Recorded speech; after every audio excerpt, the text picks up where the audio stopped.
Welcome everybody, and welcome back to those of you who have come to our event before. Those of you who don't know me, my name is Tom. I'm one of the executives of the Canterbury Socialist Society, and I'm really pleased to be quickly introducing this talk with John Kerr about international solidarity to support the war against apartheid. Quickly, I'm just going to go through a few administrative things. Our first event back to 2023. First off, thanks so much for coming back, and those of you who have come before for coming along.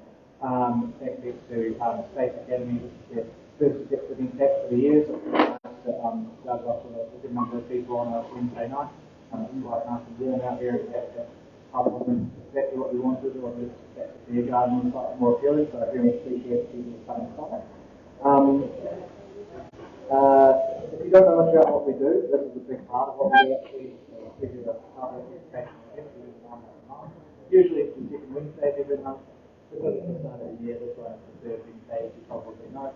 But generally speaking, they are the second Wednesday every month here. The next 3 months they'll be on the 8th of February and then March. So keep an eye out for those. If you are interested in keeping up to date with those and you're not currently on our mailing list, we do have a sign-up sheet in place door over here. There's also a little bit there if you want to contact us or become a member of the Canterbury Socialist Society, just to get that information. Or you can come and talk to me or Mark, very tightly in the front here. Members to discuss what membership entails. So we are a membership organisation, the way we work with anyone who's interested in social and pretty much get joined. We don't really have a high barrier of entry or anything like that. Just people who are common interest in these topics, their history and theory and practice of different ways of doing politics and the way of organising society, and get together and discuss those ideas and learn from each other, and it's wonderful and fun as well. As far as this talk goes, I have to admit, I don't know a huge amount about this topic, but I know it's a topic that has been on for quite a long time. As you know, the Cuban international solidarity when it came to the struggle of the British nation and the British people for a long time, and he did this in 2007 himself. And what I understand was a military strategy was a bit of a so that's pretty much all I have to say. Have a support. If you want to know more about social society, talk to me, talk to Martin, talk to John. There's quite a few other things here that ask around when someone points in the right direction. But that's all from me. So just welcome John to speak about this topic.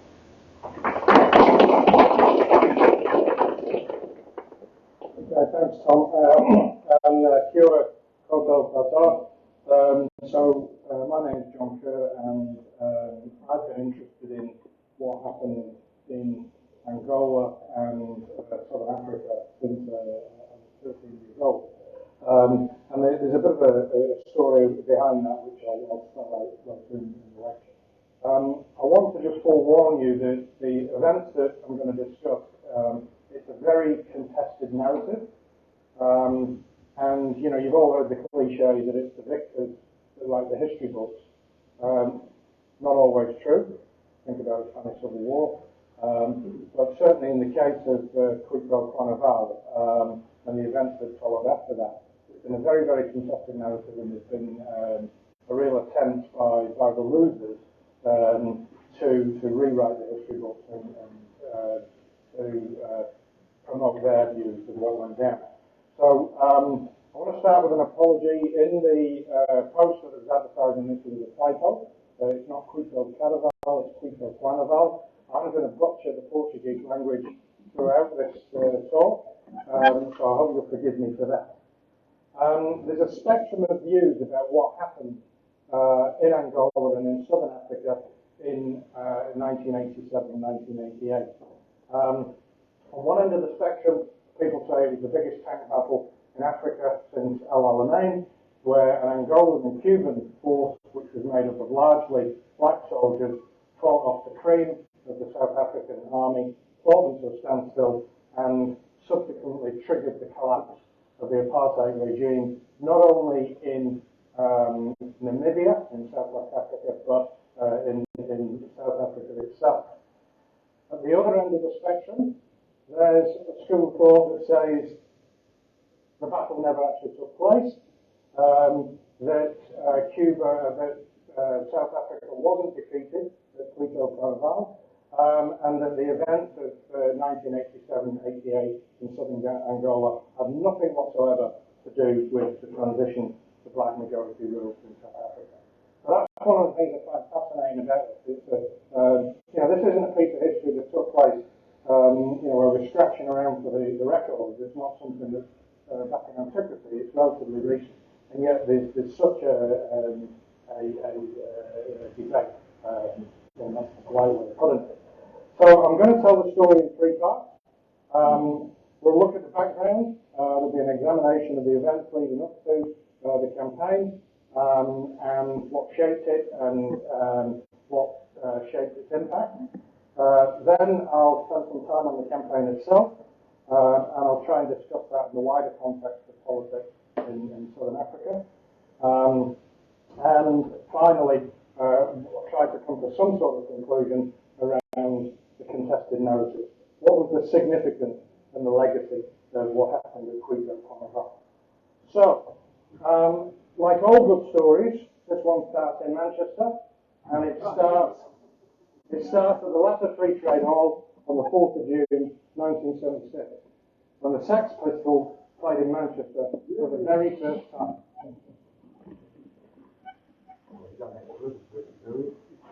Hello, yeah. Very careful.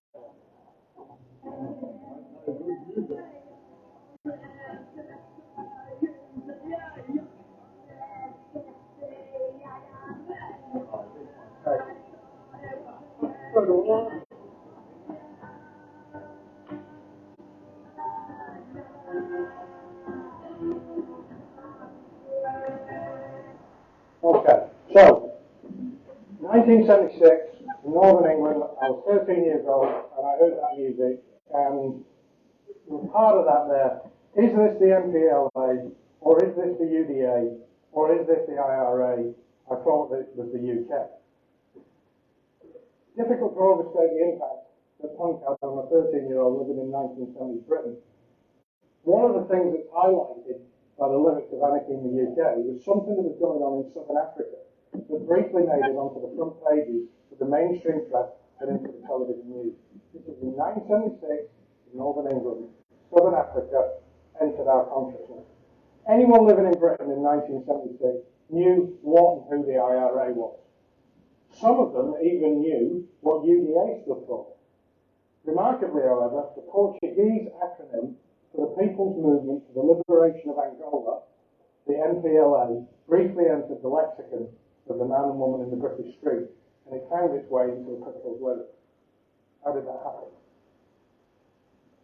By June 1976, when the Pistols played in the Latter Free Trade Hall, a civil war that was to shape Angola's future for the next 3 decades had assumed a form that would have an impact far beyond the borders of that former Portuguese colony.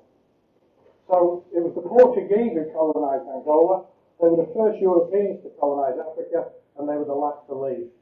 They established slave trading posts in the 16th century. The borders of Angola, a country that's twice the size of France, were established in the Berlin Conference in the late 19th century, and there are maps out there. If you look at the coloured map, you can find Angola on there. So it's a country, huge country, yeah, twice the size of France. Those borders were established largely without regard to ethnic or linguistic divisions on the ground, in common with most, if not all, European colonies on the continent. Fast forward to the end of the Second World War, 1945.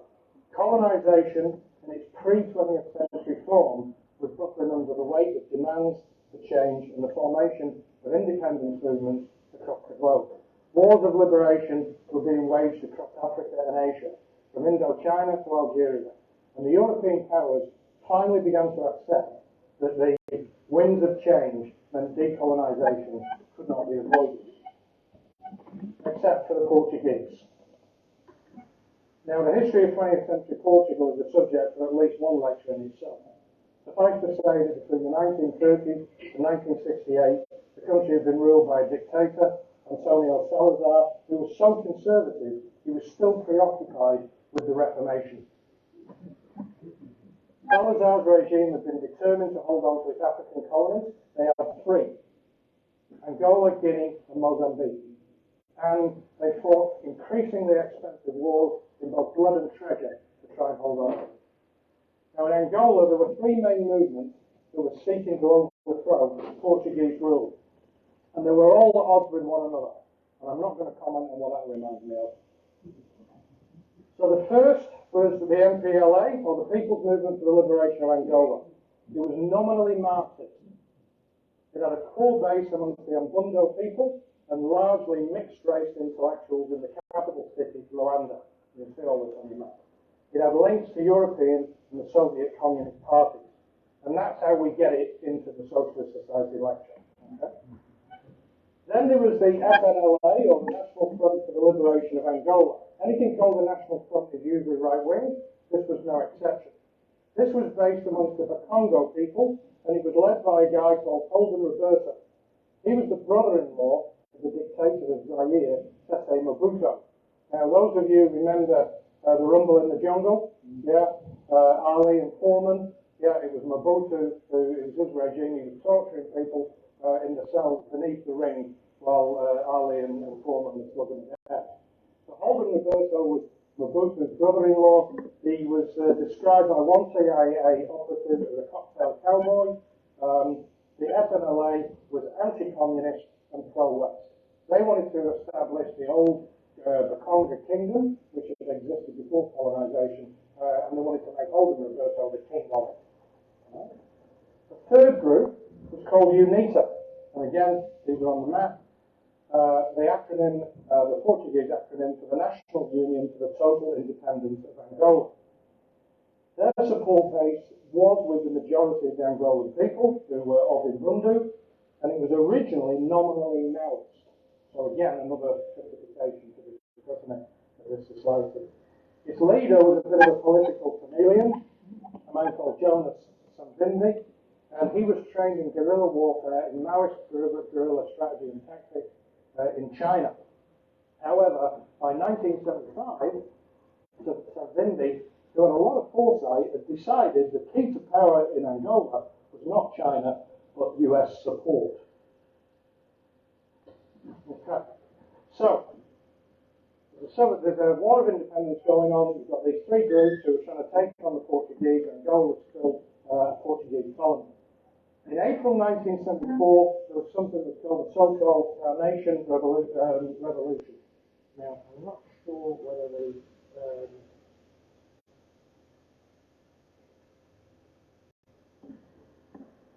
it's not going to come up with it. Never mind. Don't worry about that. So there's something called the Carnation Revolution, where left-wing junior officers overthrew Salazar, the regime of Salazar's successor, a man called Marcelo Caetano. That military coup, the government that was formed after that, announced that Portugal would cease fighting its colonial wars. The carnations that appeared in the gun barrels that gave the revolution its name apparently came from a Lisbon restaurant that was celebrating its 1-year anniversary and had ordered a lot of carnations, and then there was a coup, so they couldn't open it. And so all these carnations appeared, and yeah, there's a light on that gravy here. So we won't worry too much about that. So in January 1975, around about 10 months after the coup, where the Portuguese announced they were going to be getting out of their African colonies, the three liberation movements in Angola and the Portuguese government signed something called the Alvor Agreement, put in place a transitional government, and there was going to be independence on the 11th of November 1975. This arrangement and the video footage of the leaders of the three groups smiling at one another and signing the document, and within a matter of months, the whole thing had just fallen apart. So again, I'm not going to comment on what that reminds me of from my previous professional life. What then followed in 1975-76 was something that's been called the War for Slow Readers.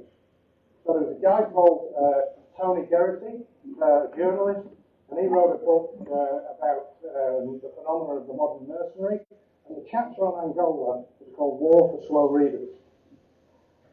By early 1975, the superpowers and the strongest regional power, which was white supremacist ruled South Africa, was taking a keen interest in Angola. A glance at your map should start to give you an idea why. The US and the South Africans were very concerned that a Marxist pro-Soviet government may be installed in Rwanda. John Stockwell, a retired CIA officer who later resigned because he felt the CIA posed more of a threat to US national security than protected it, described the briefing that President Gerald Ford and his National Security Council got from the director of the CIA about Angola. Now, Gerald Ford was a president who came into the role after Nixon resigned. Lyndon Johnson said about him, he's a man who couldn't pee and chew gum at the same time. So, Bill Colby, the director of the CIA, was briefing the National Security Council, and he said, and you've got them in front of you, gentlemen, this is a map of Africa, and this is Angola. And in Angola, there are three groups jostling for power. The MPLA, they're the bad guys.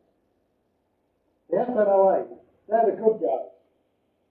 And UNITA and Jonas Savimbi, we don't know much about.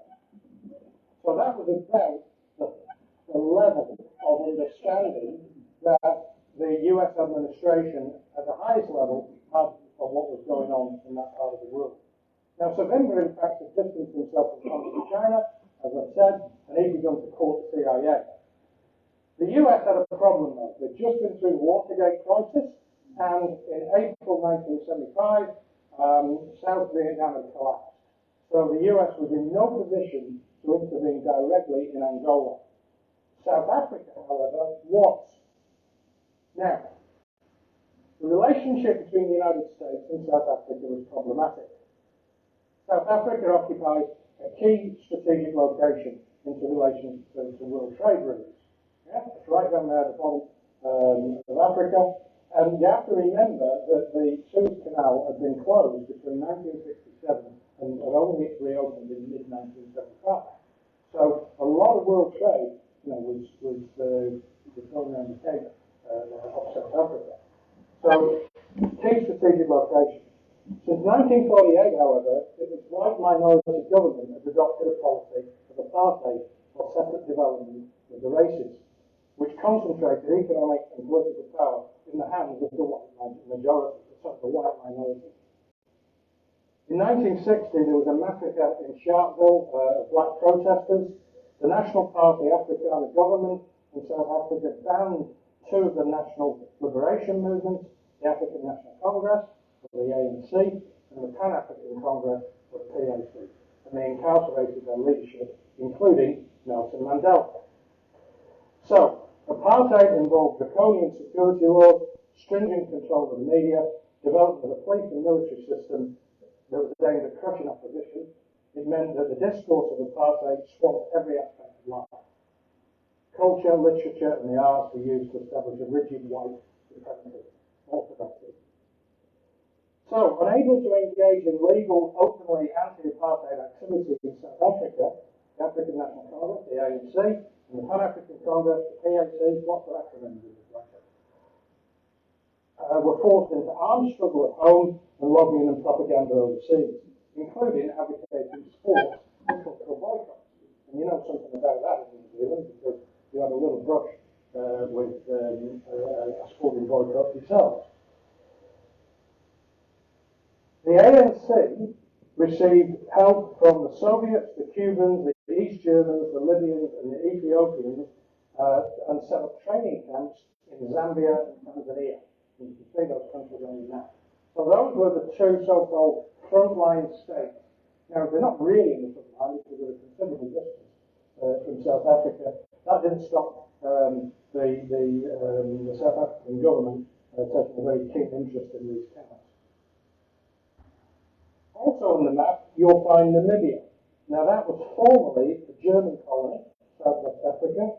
It had been under South African control since they were given a mandate to govern the country by the League of Nations after the First World War, after Germany's defeat.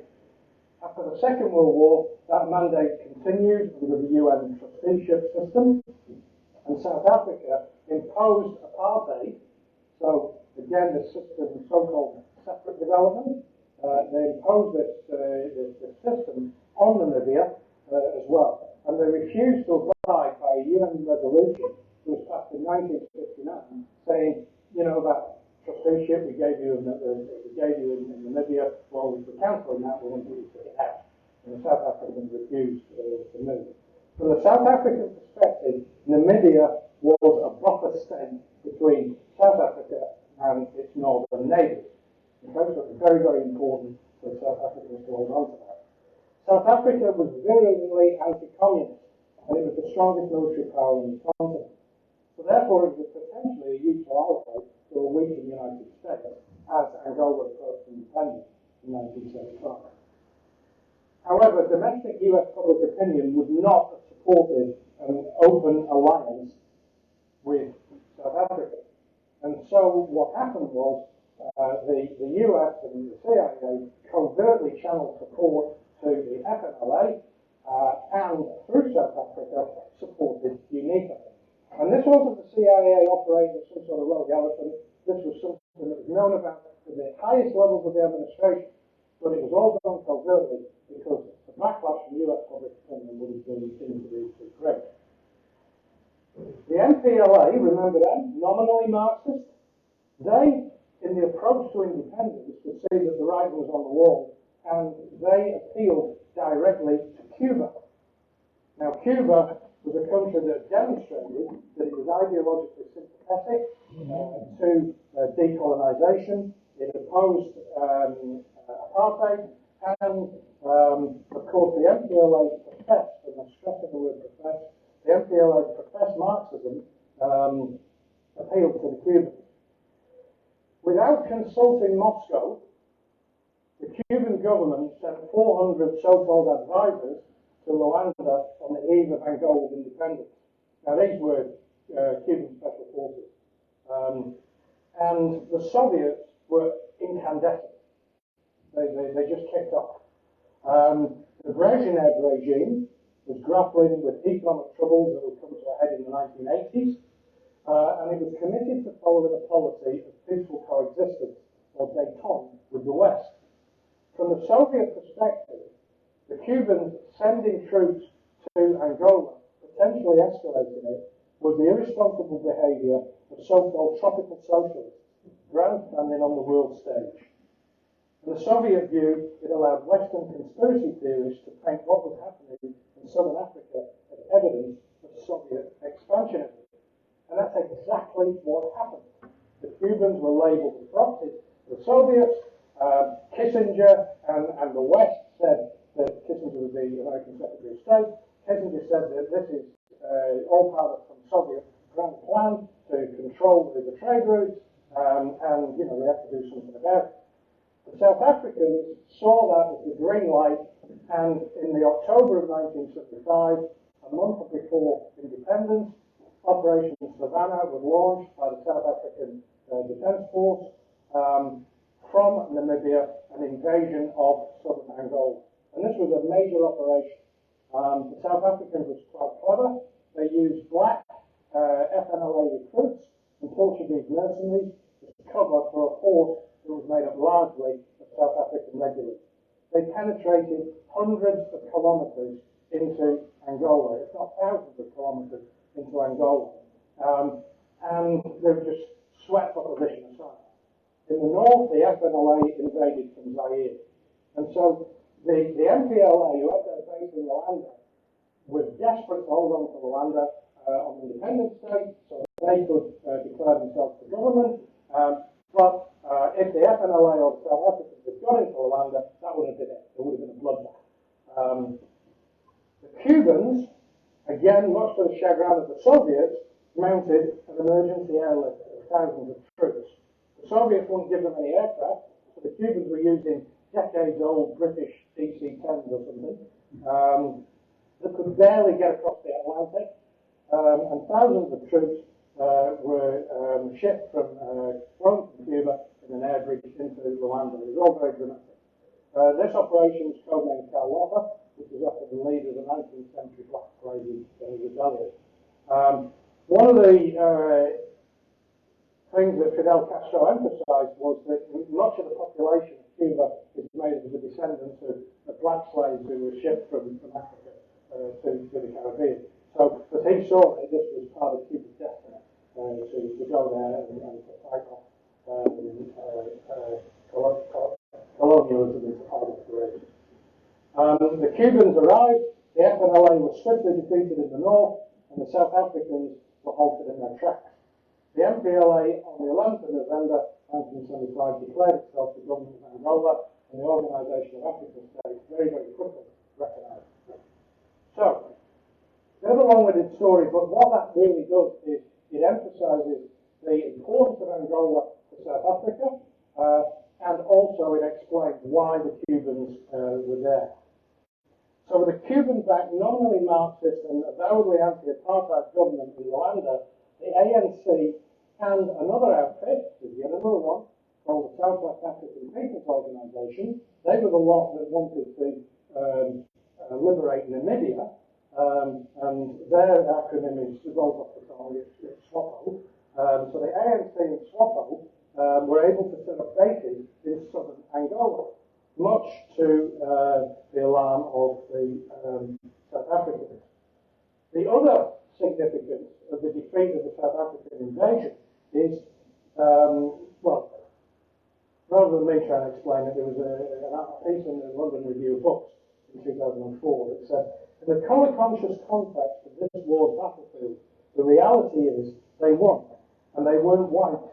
And that psychological edge, that advantage the white man had enjoyed and exploited over 300 years of colonialism and empire, began to slip away. White elitism suffered an irreversible blow in Angola, and the whites who have been there know it. The white giants retreated for the first time in recent history. Black Africans celebrated.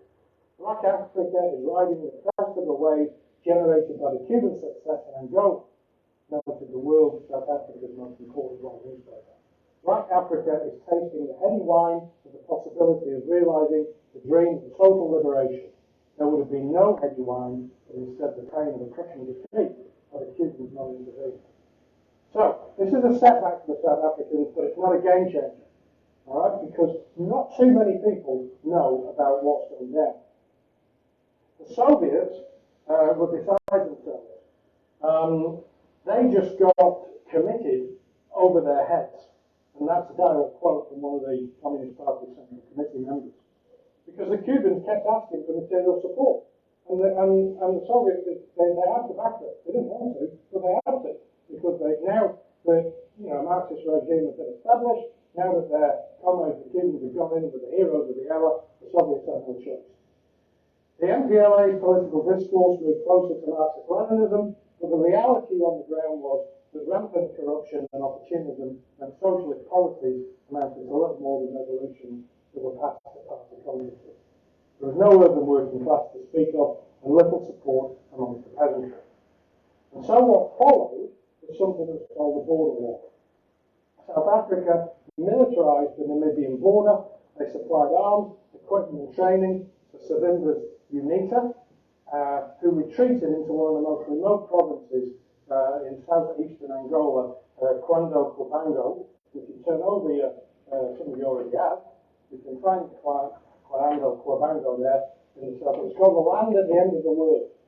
And in true Maoist fashion, because he was still applying, although he wasn't a Maoist anymore, he was still applying the Maoist strategy, Savinda set out to build a base area in that province and began to wage guerrilla warfare against the MPLA government. The MPLA didn't let their Marxist credentials get in the way of close and lucrative, for some, relations with US and other multinational oil companies in return for offshore concessions. So they're not very principally Marxist. Both the MPLA and UNITA collaborated with the South African diamond company De Beers to exploit diamond resources in areas they control. So you had a situation where Cuban troops were protecting oil rigs offshore of Angola from South African attack, and these oil rigs were owned by US oil companies. And you also had a situation where De Beers, the South African diamond company, was bankrolling both UNITA and the MPLA, yeah, the incumbent government and the guerrillas in the guerrilla war. So that's the Cubans, for their part, didn't want to get bogged down in some sort of Vietnam, some kind of African Vietnam, so they reduced their military presence, but they maintained enough of it to deter another big South African invasion. So as we approach the late 80s, there's a fragile status quo that's established itself. Okay, so now we're getting to the campaign itself. The fragile status quo, there was a pattern for the border war between 1975 and 1987. Using bases that had been established in Southern Angola after the triumph of the MPLA, Swapo started to infiltrate guerrillas into Namibia. And those of you who remember the old video game Space Invaders? Yeah, it was a bit like that. Yeah, they just came down across the border in small groups, often during the rainy season, from February through to May. It's semi-desert in Namibia. That becomes more accommodating in the rainy season for the movement, concealed movement of armed groups. And so there's something that's called the corporal war, very well, what the military call a low-intensity conflict. I don't think anybody who's involved in one would describe it as low intensity. But that was as the guerrillas waged a war against South African authority. They sabotaged what little infrastructure there was, and they tried to destabilise government institutions. The South Africans, for their part, would periodically launch what were sometimes quite large military operations across the border into Southern Angola in pursuit of Swapo to try and destroy their base areas. They frequently claimed to have inflicted high casualties and taken minimal losses themselves.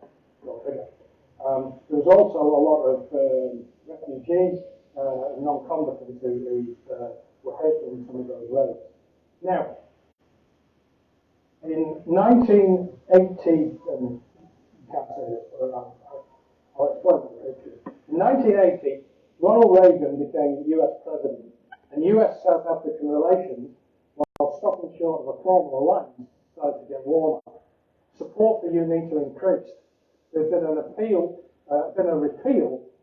amendment to the US Arms Control Export Act, which had said that arms couldn't be shipped to guerrilla groups operating in Angola. That was repealed, and covert US support, again through the CIA, increased to UNITA.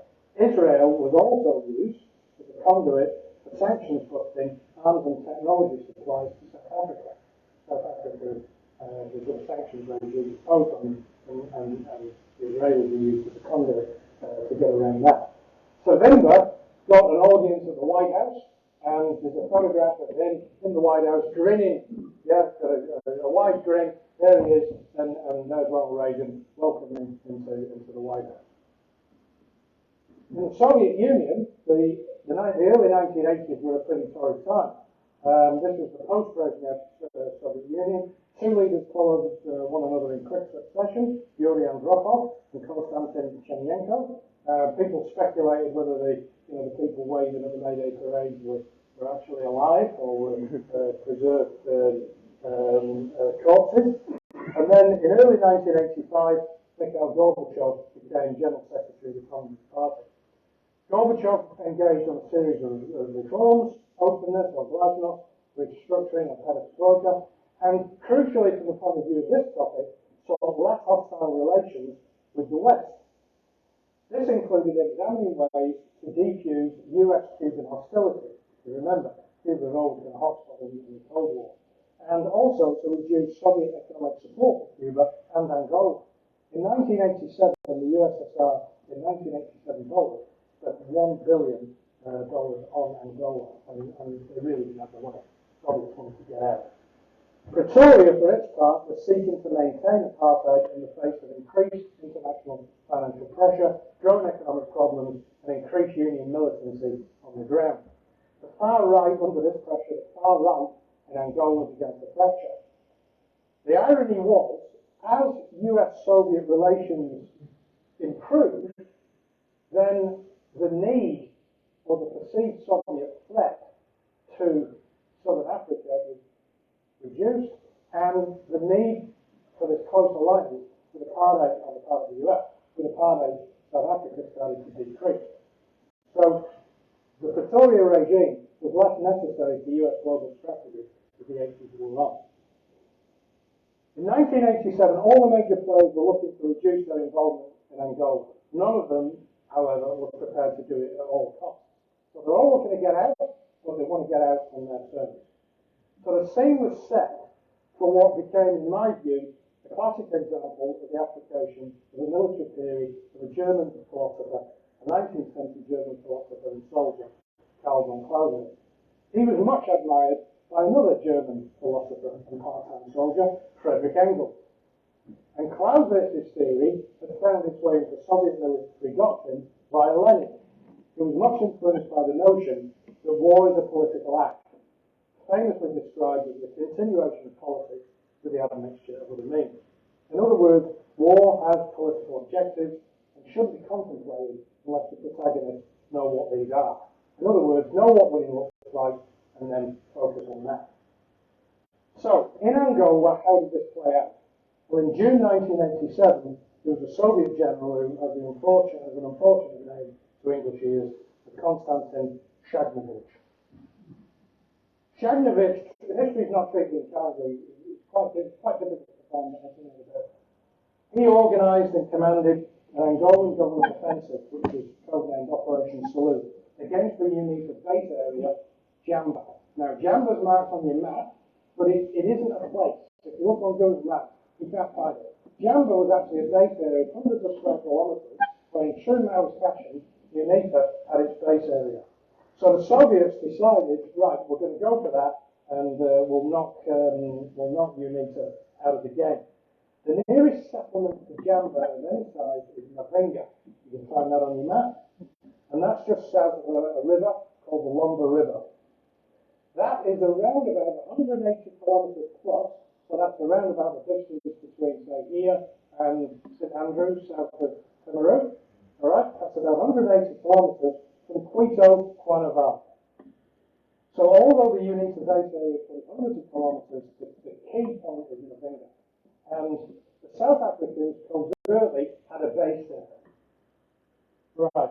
Now, Shagnovich, in his planning, the evidence is he was influenced by Soviet notions of something called deep operations. So this is a doctrine that had been developed by a 1930s Soviet general, and it says that to avoid attrition, you fight the battle across the depth of the battlefield, and it was a sort of proto kind of blitzkrieg. And the Soviets were very, very keen on that. So they thought, if we can fight a decisive battle, we'll knock UNITA out of this, and that'll change the game if we're trying to negotiate some sort of settlement in Angola. Now, the idea of a decisive battle is a very Western concept, and it's really a Napoleonic concept. We shouldn't be surprised by that, because Clausewitz, the originator of this theory, was someone who fought in the Napoleonic War. Now, Shagnovich doesn't appear to be a very imaginative general, all right? They had Soviet officers who were employed at brigade level, so brigades roughly 3,000 men, and 18,000 troops were committed to this offensive. The Angolans this is the Angolan army, yes, with senior command from by the Soviets. The Angolan army was organised exactly as Soviet forces were in Central Europe at that time. Okay? They had more dated equipment, but their organisation was exactly as a group of Soviet forces in Germany was on the North German plain. Now, the wisdom of that is questionable, given the terrain they were going to fight over, and how remote it is, and the length of what the military called main supply routes. Okay? If you have a look at Google Earth, you can see it really is very, very remote, bush country. It's not ideal tank country. The nearest railhead to Cuito Caravale, for example, is at Monongah, which is almost 200 kilometres west on a single road. And you need railheads if you're going to fight a modern war. You need railways so you can move your gear around. A glance at the map will also confirm that there's no real railhead for the main South African base in Mavinga. So it's not a good tank country. The Cubans still had 37,000 troops in Angola in mid-87. They knew a thing or two about guerrilla warfare, and they said to Shagnovich, you might want to think twice about this. This is probably not a good idea. you know, you might want to adopt counterinsurgency tactics rather than a full-on armed offensive. One thing that Angolans had in their favour, however, was that by this time, this part of Southern Africa had one of the most sophisticated air defence systems, or the most sophisticated air defence system outside of Central Europe, far north, so that's far Israel, far the Middle East. Yeah, there were 3,000 East German troops in Angola. They were maintaining an air defence system that had 70 radars, and a couple of dozen missile batteries, and there were freshly supplied Soviet interceptors that were flown by North Korean and Cuban pilots. So 3,000 East Germans, some of them maintaining all this gear. The rest of the East Germans were helping set up the security system. Very stereotypical. Now, that air defence system meant that the South Africans couldn't really risk penetrating Angolan airspace. They could penetrate it, but the risk was that they would lose irreplaceable aircraft because they couldn't really buy new aircraft on the open market. So there is speculation that Shagnovich's objective wasn't to destroy UNITA in Southern Angola. It was merely to get a bargaining chip to exert pressure in negotiations in South Africa. Negotiations with South Africa, Cuba and the US to try and resolve the conflict.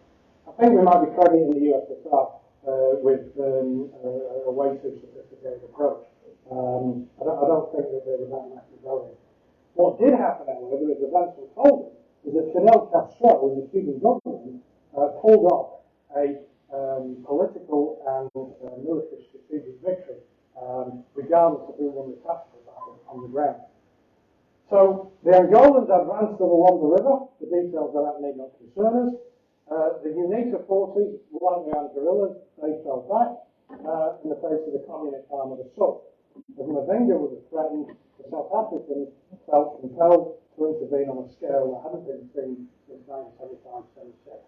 So, you know, the South Africans went in really, really hard for the first time since the mid-70s. The cream of the South African Defence Force was committed, and the Angolan advance was halted. On the 28th of September 1987, the South African President, Dick Botha, and the Defence Minister, Magnus Malin, flew into Mavinga and met their army officers the following day for a briefing. Now, it's critical, it's important they flew in at night. It wasn't safe to fly during the day. So this is, you know, the President of South Africa flies into Mavinga to brief the officers, and the South Africans were desperate for, that phrase again, a decisive battle.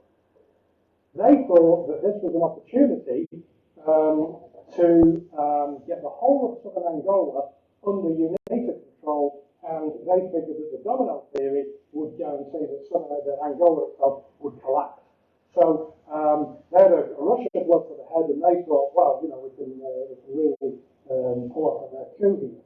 Magnus Malin, the South African Defence Minister, was quoted on the record at the time saying it was South Africa's duty, quote, to protect the region against Cuban and Russian destabilization and objectives of eventual takeover. But it's still a narrative about, you know, the Russians and the Cubans want to take over. If our interests demand we take action against communist incursion, then we have no choice. Now, he's saying this while South African combat troops are 200 kilometres inside a sovereign state. Savimba, who was quite a savvy political operator, couldn't believe it. His South Africa's erstwhile ally, he expressed surprise. He said, you know, why are you admitting that you've got troops at this level inside Angola? Are you just trying to claim credit for the defeat of the communists? So the South Africans started to push the Angolans back towards the Cuito River, which you can see on the map there.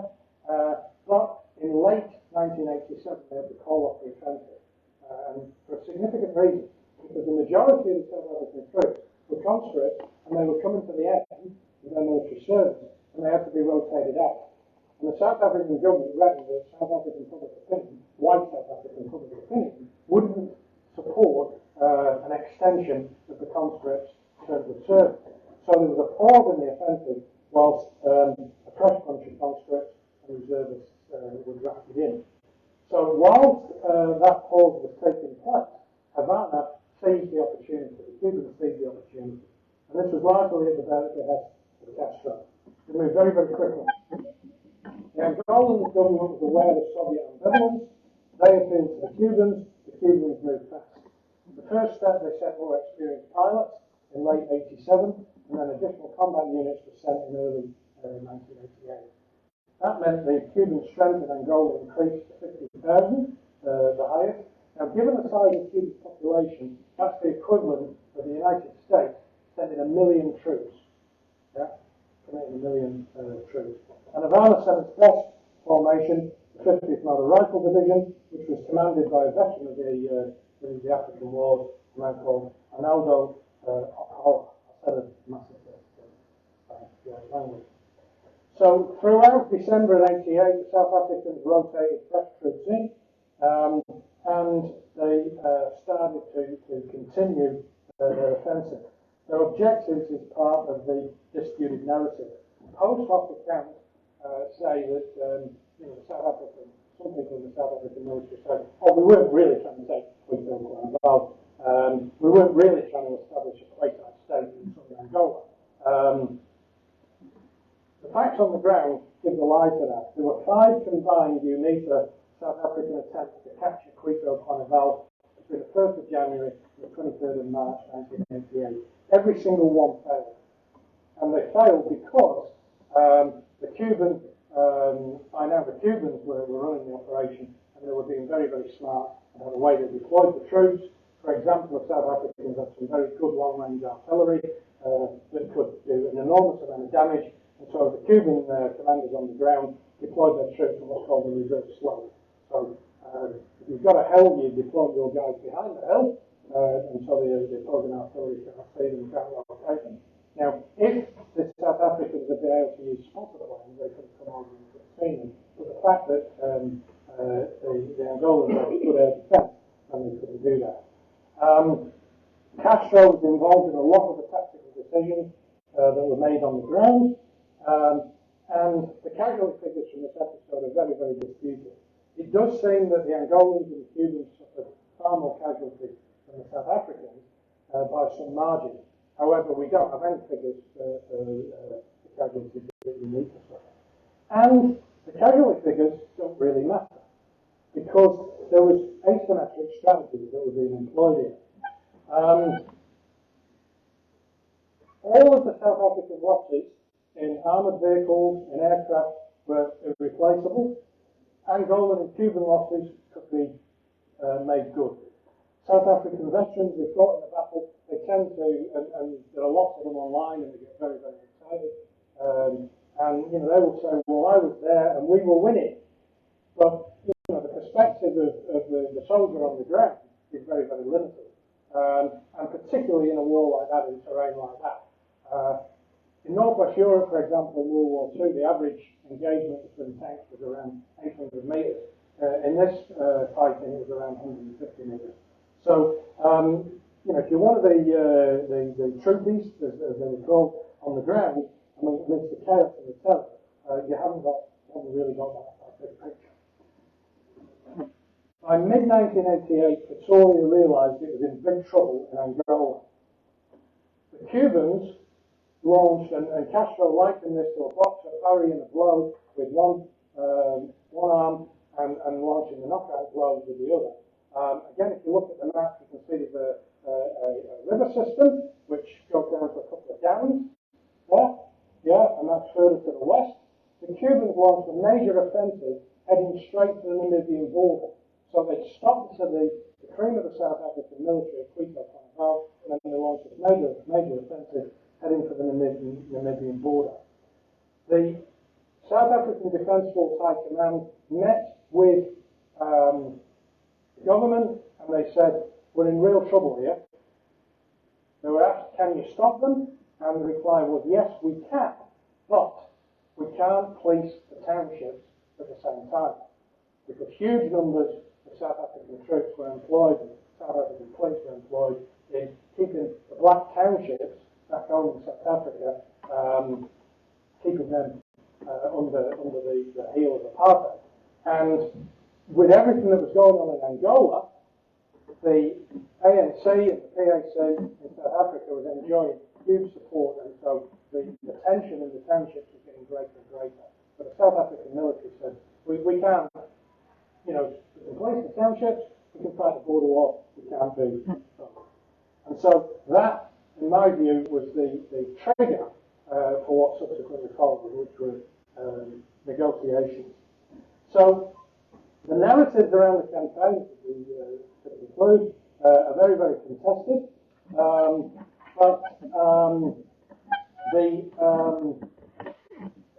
There is a school of thought among some South Africans that says that their ruling elite voluntarily chose to transition from apartheid and to reconcile with their fellow South Africans. That ignores the impact of the struggle on the ground, both within and without South Africa. All right? The majority of the troops that fought Cuito Cuanavale and then the subsequent counter-offensive that was launched by the Cubans were black.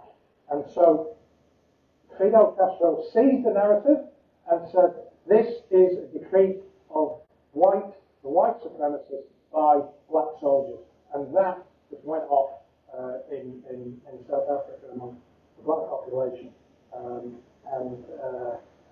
That was a psychological catharsis that really changed the game.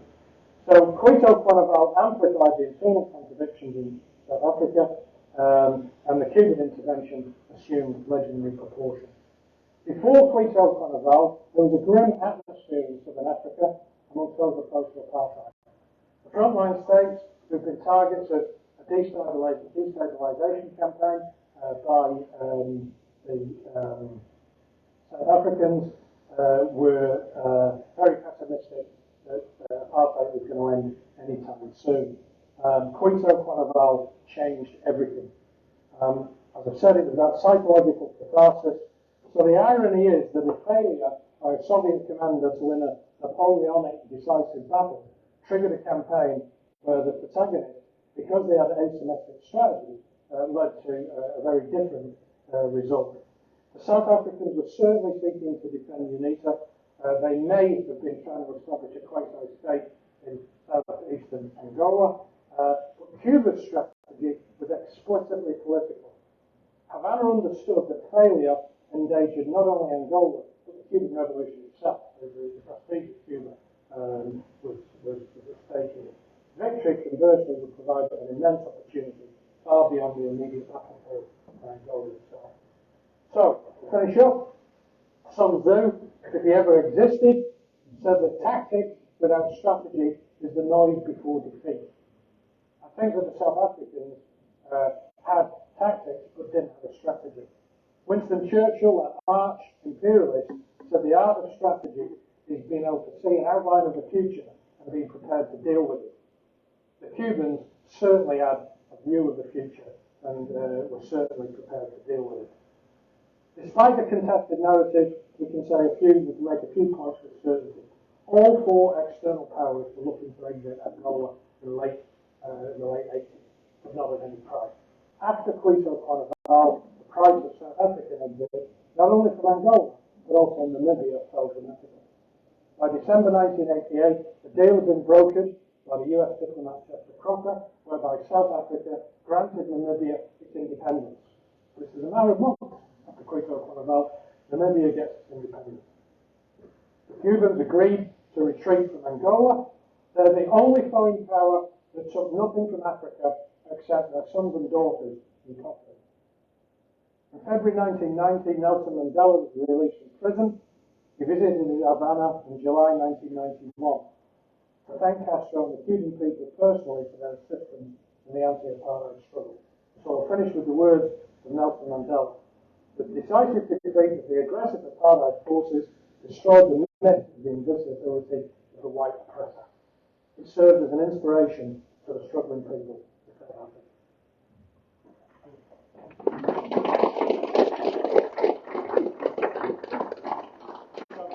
Quite quite happy to take questions or any comments.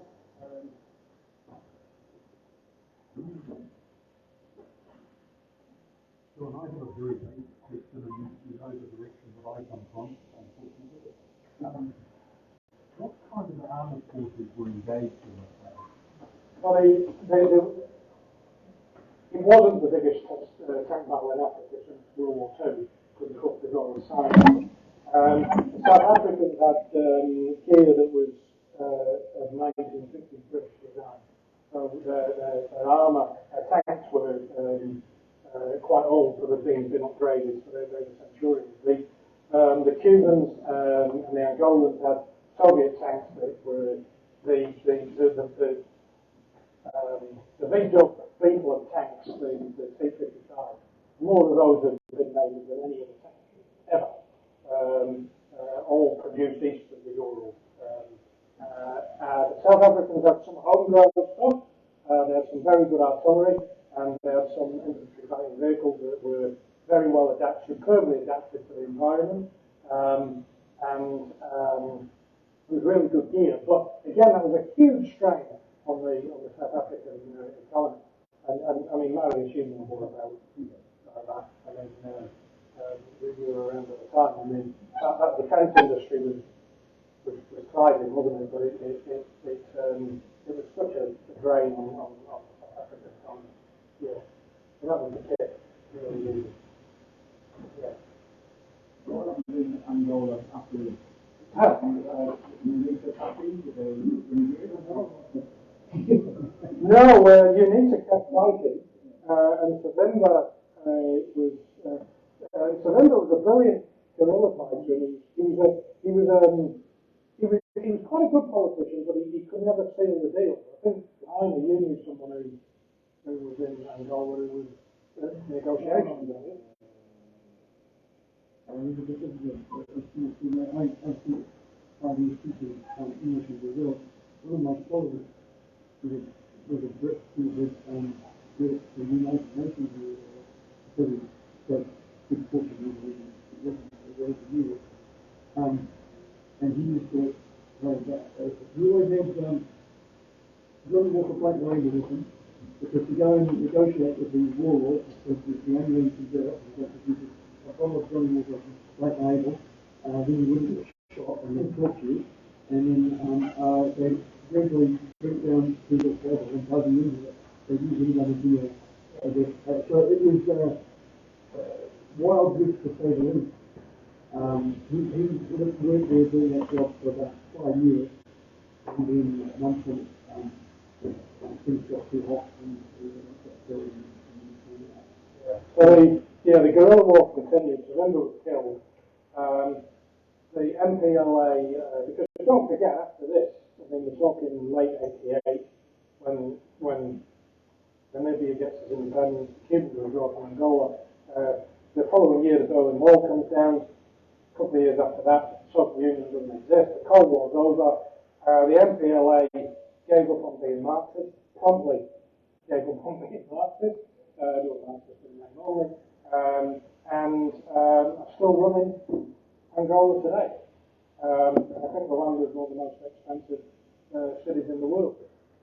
But you know, it's got all of the problems of post-colonial Africa.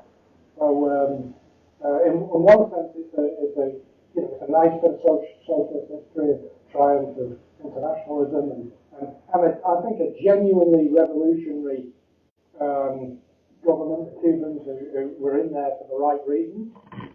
But I mean, now Angola's not very far. Any other?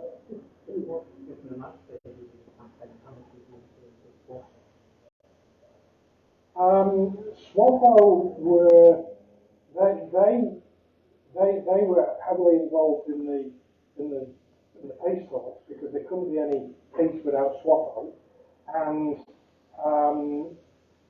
there were elections that were held in Namibia under UN supervision, and by all accounts, those elections were free and fair elections, and there was no guarantee that SWAPO was going to win a majority, but they did. And they formed a majority government. So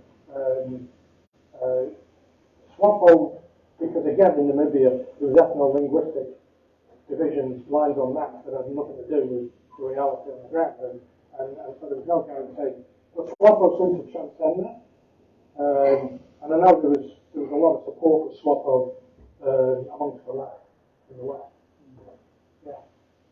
So they played a pretty clever political game. Any other questions, comments?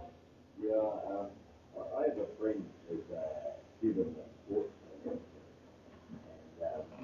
the Cubans, the conflicts in Angola, also throughout Africa, were their Vietnam and things like that.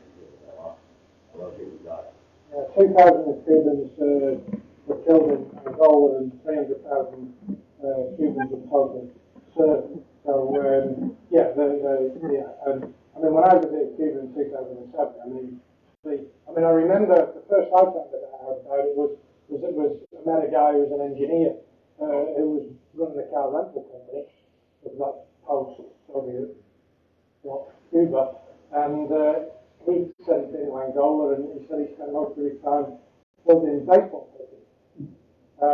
Because he said South Africans thought that they could always work out how many Cuban troops there were and where they were, because the Cubans are based on that. And so we'll just fly over, and we see a baseball pitch, we know that there's so many Cuban troops there. Well, this guy was laughing, and he's not making it. He said, I went out building baseball pitches all over the place. He said, they were scared shitless, they thought there were lots more of them than actually were. Yeah. So, yeah, it wasn't that glib. Yeah. Any other questions, comments? I'm thirsty, so I'm going to wet my lips. Yeah. Well, happy to continue chatting. Yeah, thanks very much for listening. Thanks for coming. Thank you.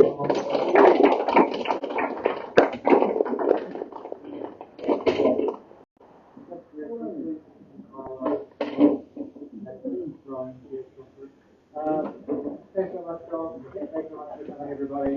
We've got a sign-up sheet just for giving the emails over by the door here. If you go to the email from currently, then we'll like to question this. We've got this little sheet, which is just sort of how we think about socialism, what it means to people that vote. We've got LCAP, which is the speaking individuals, you can blame both of us. And then we also have the common wheel, which is twice a year. Complicated terms, really short. Twice a year publication that we do. This is my free to find taken out in here. It's I think it's great. $5 supplies to the account numbers. I quite think this way you try to look at time, which is probably so thank you so much for coming. Thank you for John. Thank you for having us taken the third day of the year. And yes. I've done an evaluation form which I wouldn't mind filling out. You can give me a big black mark for the audio of the visual aid. So make sure you go into his name, make sure you go into his name with a free pen, and free game. Free. Not free.